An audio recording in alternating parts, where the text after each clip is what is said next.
Autumn, 2000. Kyiv. A cold night. The city lights were slowly fading, the streets growing empty. But no one knew that this night would change one man's life and an entire nation's faith forever. He was just a journalist. But he did something no one else dared to do. He stood up to power. He chose to tell the truth. In recent months, he had been publishing bold investigations, uncovering corruption, political pressure, and dark connections inside the Ukrainian government. His articles rattled the system. They made enemies in high places. He received threats.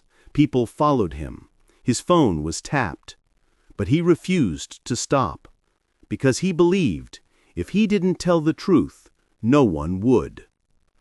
On the evening of September 16th, he was on his way home. A quiet evening, an ordinary walk. But that was the last time anyone ever saw him alive. He vanished. His phone went silent. He never made it home. For days, friends and colleagues searched for him. And what did the police do? Nothing. They said he probably just left for a while. But everyone knew he would never disappear on his own. Weeks passed, no leads, no answers, until late October when horrifying news came from a forest outside Kyiv.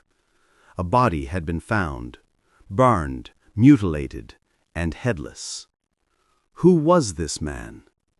Everyone held their breath. Forensic experts confirmed it. The DNA was a match.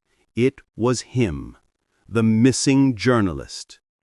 The entire country froze. Ukraine was in shock. People filled the streets, and everywhere one question echoed: who killed him? But this wasn't just a murder. It was an attack on truth itself. The case exploded beyond Ukraine's borders. The world demanded answers, but the government stayed silent. Or worse, they tried to bury the story. And then, a few weeks later, something unbelievable happened. A former security officer released a series of secret recordings. On them, voices of top Ukrainian government officials. One voice said, "He needs to be dealt with. He knows too much." People couldn't believe it. Was it real? Was this the president's voice? Some denied it, but others recognized it immediately. This wasn't just suspicion anymore, it was evidence. Protests erupted across Kyiv. Thousands filled the central square shouting, "Hands off the press! Justice for the journalist!" The government denied everything, but the people had stopped believing their lies. Years passed. The investigation dragged on. Evidence went missing. Witnesses were silenced. Those who spoke up vanished or recanted. Eventually, several police officers were arrested. One of them confessed. The order came from above, he said.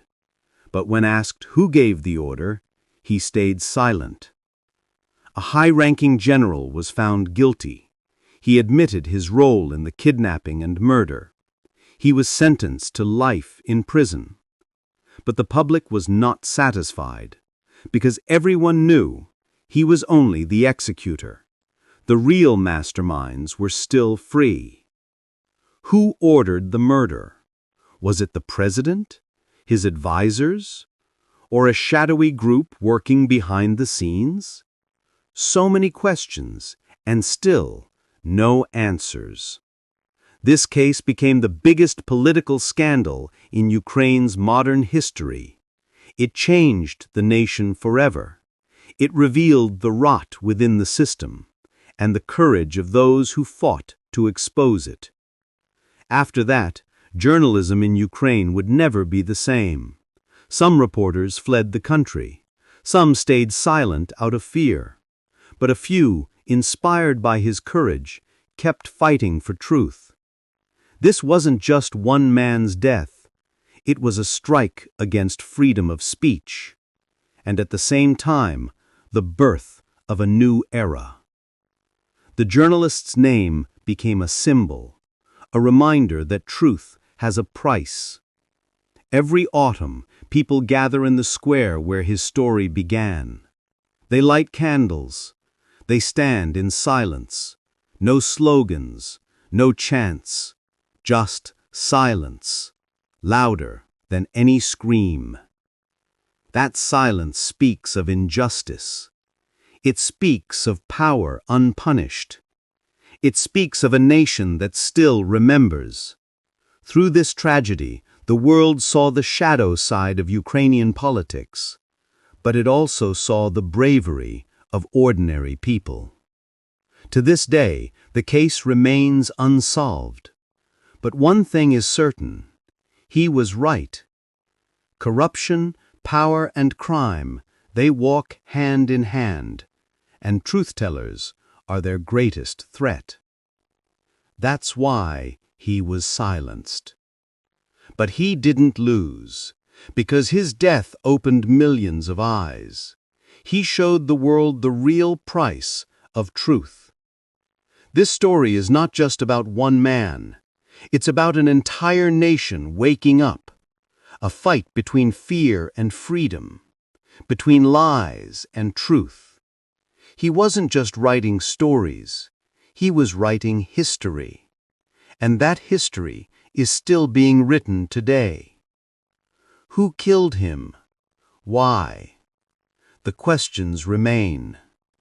But one truth endures. You can kill a man, but you can never kill the truth.